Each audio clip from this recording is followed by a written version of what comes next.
Hello, everyone, and welcome back. Hi, everyone. It is lovely to have you here with us. Today feels unusually peaceful. It does. The rain is falling softly, the room is quiet, and I have a fresh cup of coffee. I have tea, a notebook, and a candle that smells like pine trees. That sounds very organized. Please do not look at the rest of my desk. I was not going to. Good, because the candle is the only organized thing here. Fair enough. Before we started recording, I stood by the window for a few minutes. Watching the rain? Yes. At first, it was beautiful. The street was shining, the trees were moving gently, and everything looked calm. At first? Then I saw a plastic cup floating along the road. Oh no. It moved past the pavement, turned in a little circle, and disappeared into a drain. That one cup tells quite a story. Exactly. It was such a small object, but it made me think about where litter goes after we stop looking at it. That is an important question. So today, we are talking about the harmful effects of littering in public places. Not only the obvious effects, like dirty streets, but also the wider consequences for health, wildlife, communities, and the way we relate to shared spaces. That sounds serious. It is serious, but we will keep the conversation calm and practical. Good. We want our listeners to feel informed, not hopeless. Exactly. Let us begin with the word litter. Litter is waste that has been carelessly left in a public place. A bottle beside a bench.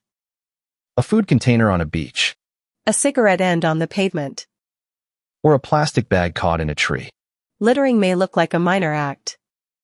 But its impact can be much larger than the object itself. Why do people do it? Sometimes it is laziness. Sometimes it is habit.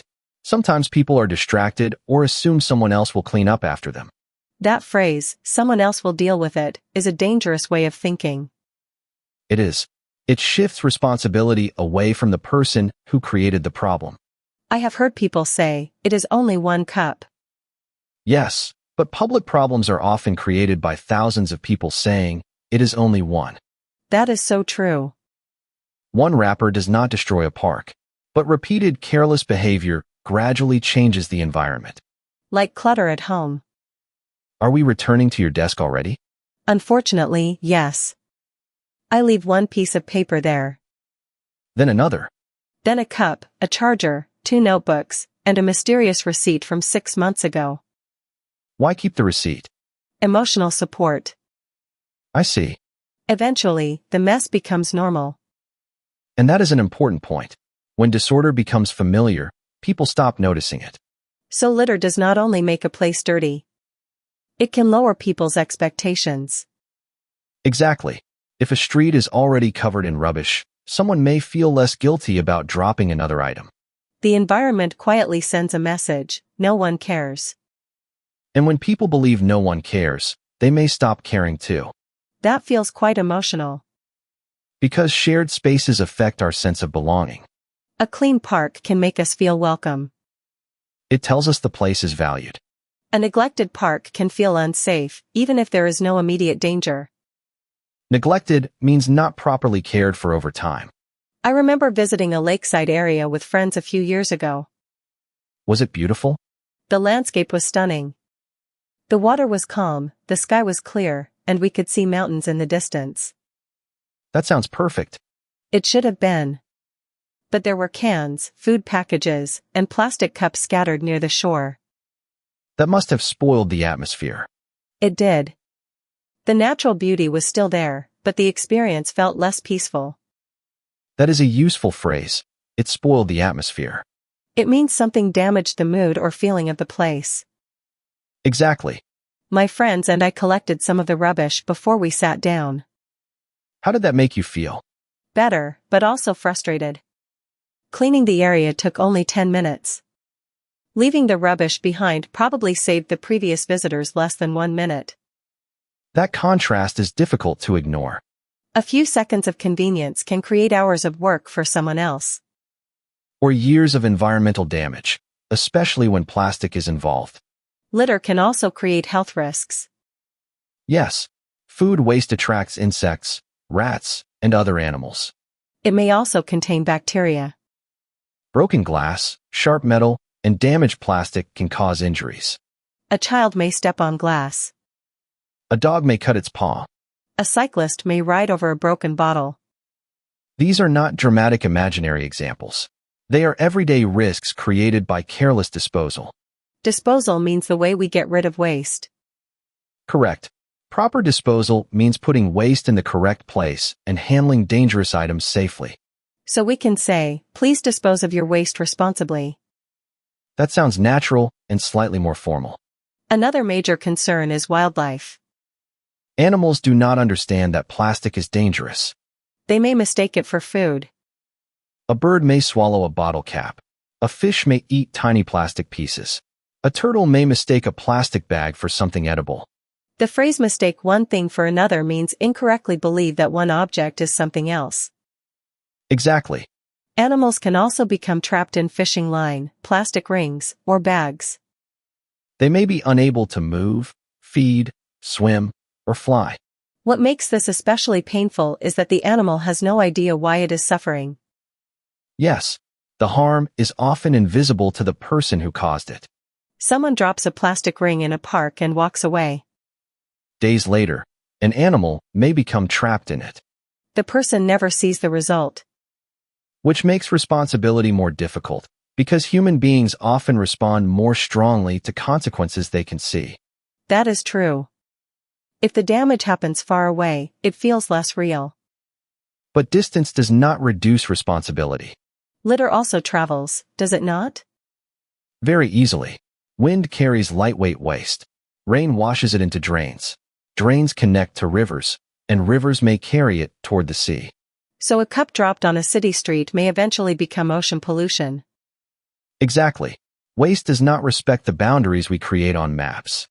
That is a powerful sentence. A local action can become part of a global problem. And sometimes the consequences return to us. Yes, litter can block drainage systems. When drains are blocked, rainwater cannot flow away properly. That can increase the risk of flooding. I remember walking home during a storm last year. Did you have an umbrella? Technically, yes. Technically, The wind turned it inside out within 3 minutes. a brave but unsuccessful umbrella. It fought hard. We respect its effort. The road began to flood, and I noticed plastic bags and takeaway cups around the drain. So the water had nowhere to go. Exactly. My shoes were soaked, traffic slowed down, and people had difficulty crossing the street. It is striking that such ordinary objects can contribute to such disruptive consequences. One bag seems harmless until it becomes part of a blocked drainage system. That is why environmental responsibility requires us to think beyond the immediate moment. Littering also has an economic cost. Cities spend money on workers, vehicles, equipment, and cleaning programs. Money that could otherwise support public transport, schools, parks, or healthcare. Of course, cleaning services are necessary. But preventable litter creates unnecessary pressure on public budgets. And it creates extra work for cleaners. Their work is valuable and deserves respect. Saying, someone is paid to clean it, does not excuse creating the mess. Exactly. A waiter is paid to clear a table, but that does not mean we should deliberately pour coffee on the floor. Please do not give anyone ideas. Good point. Public spaces are shared spaces, so keeping them clean is a shared responsibility. That sentence is worth repeating. Keeping public spaces clean is a shared responsibility. It does not mean everyone must spend hours cleaning streets. It begins with managing our own waste. Cleaning up after ourselves. Using the correct bin. And taking our rubbish with us when no bin is available. Have you ever spoken to someone who littered? Yes. I was at a train station when a man left an empty cup under his seat. Was there a bin nearby? Only a few steps away. What did you say? I said, "Excuse me, I think you left your cup behind." Calm and polite. He looked embarrassed, but he picked it up. That is encouraging. We can sometimes correct a situation without attacking the person. That is important. People become defensive when they feel judged. Exactly. A A respectful reminder may work better than an angry accusation. What are some useful phrases? Excuse me, I think you dropped this. Excuse me, I think you dropped this. There is a bin just over there. There is a bin just over there. Would you mind picking that up? Would you mind makes the request more polite. Yes. Another useful phrase is, could we leave this place as clean as we found it? I like that one. It sounds cooperative rather than critical. But personal safety comes first. If someone seems aggressive, do not argue. Walk away or inform a worker. If you are enjoying this conversation, don't forget to like, subscribe, and comment. Comment the word accountability if you believe we should take responsibility for the spaces we share. Accountability means accepting responsibility for our choices and their consequences. Exactly. Let us talk about habits, because littering is not always deliberate. True. People may be distracted, tired, or focused on their phones. Someone finishes a snack, puts the wrapper beside them, starts scrolling, and forgets it. That does not make the result harmless, but it shows why simple routines matter. What routine would you suggest? Pause before leaving any place. Look under your chair. Check the table. Look beside your bag. Ask, have I left anything behind? Check before you go. A simple phrase, but an effective habit. It works in cafes, parks, classrooms, trains, and airports. It may also save your phone, keys, or headphones. Environmental responsibility with a personal bonus. Exactly. Another good habit is carrying a small bag for waste. If there is no bin, hold on to your rubbish until you find one. It may be inconvenient. But inconvenience is not the same as impossibility. That is an excellent distinction. We often avoid responsible choices because they require a little effort. Carrying an empty cup for 10 minutes feels annoying. But leaving it behind transfers that inconvenience to someone else. We can also reduce waste before it becomes litter. Use a reusable bottle. Carry a cloth shopping bag. Bring food in reusable containers. Refuse unnecessary plastic cutlery and packaging. Prevention is often easier than cleaning up later. Families can build these habits early. Children learn from what adults repeatedly do. Not only from what adults say. Exactly. A parent who uses a bin sets a stronger example than a parent who gives a long speech about cleanliness and then drops a receipt. Schools can also help. They can provide enough bins, teach waste awareness, and organize safe community cleanups. Businesses have responsibilities as well. Cafes, shops, and event organizers can reduce packaging and provide clearly marked bins. Governments can improve waste collection and enforce fines. But fines alone rarely create lasting change. Because fear of punishment is not the same as genuine care. Exactly. Lasting change comes from education, social expectations, good infrastructure, and personal responsibility working together. Sometimes I find environmental problems emotionally exhausting. I understand. I see pictures of polluted beaches or injured animals, and I feel guilty even when I did not cause that specific situation. Many people experience environmental guilt. It can become so heavy that we stop engaging with the issue. That is the danger. Concern should motivate us, not paralyze us. But how do we avoid feeling powerless? By focusing on our area of influence. My home, my street, my workplace, my habits. Exactly. You are not responsible for solving the entire problem alone.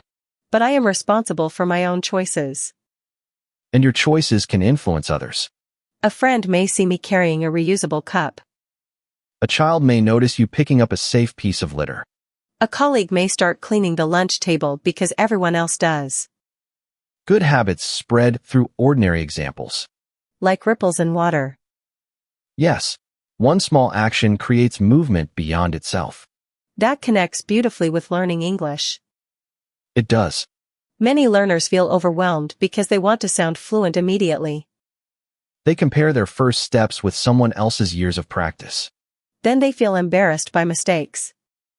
But fluency grows through repeated, imperfect action. One new expression. One conversation. One moment when you speak even though you feel nervous. You do not need perfect English to express a meaningful idea. You can say, please take your rubbish with you. Or, we should leave this place clean for the next person. Clear language often has more impact than complicated language. So be patient with yourself. Progress may be gradual, but gradual does not mean unimportant. Let us practice some useful phrases. Please dispose of your waste responsibly. Please dispose of your waste responsibly. Please clean up after yourself. Please clean up after yourself. Let us leave this place as clean as we found it. Let us leave this place as clean as we found it. I will hold on to this until I find a bin. I will hold on to this until I find a bin. Keeping public spaces clean is a shared responsibility. Keeping public spaces clean is a shared responsibility. Small choices can have far-reaching consequences. Small choices can have far-reaching consequences. We should hold ourselves accountable. We should hold ourselves accountable. Those phrases feel natural, thoughtful, and useful. Write one in your notebook. Repeat it while making coffee. Say it slowly while walking outside. Or listen again on a quiet evening. Learning does not need to feel rushed. Before we finish, let us review. Litter makes public places less attractive and less welcoming.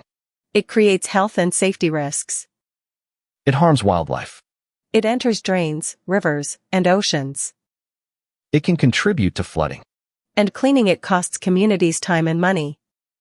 But practical solutions are available. Use the correct bin. Carry your waste when necessary. Reduce disposable products. Check before you leave. Set a good example. Speak politely when it is safe. And remember that shared spaces depend on shared care. Well said. I feel more hopeful now. Good. I cannot clean every street or protect every animal today. No one can do everything. But I can clean my desk. At last. Please do not make this too emotional. I have been waiting for this moment. I can also carry my cup home, refuse unnecessary plastic, and remind my friends kindly. Those are meaningful actions. Maybe responsibility is not always dramatic. Usually, it is quiet. It looks like using a bin. Carrying a reusable bottle. Picking up something safely.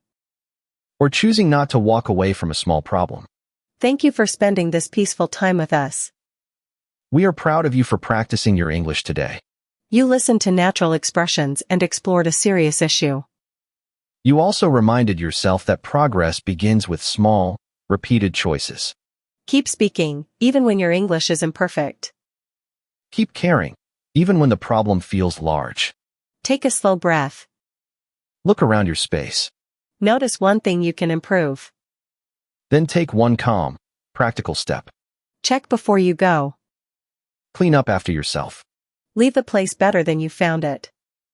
And never underestimate the influence of a responsible action. We will see you in the next conversation. Until then, stay thoughtful. Stay kind.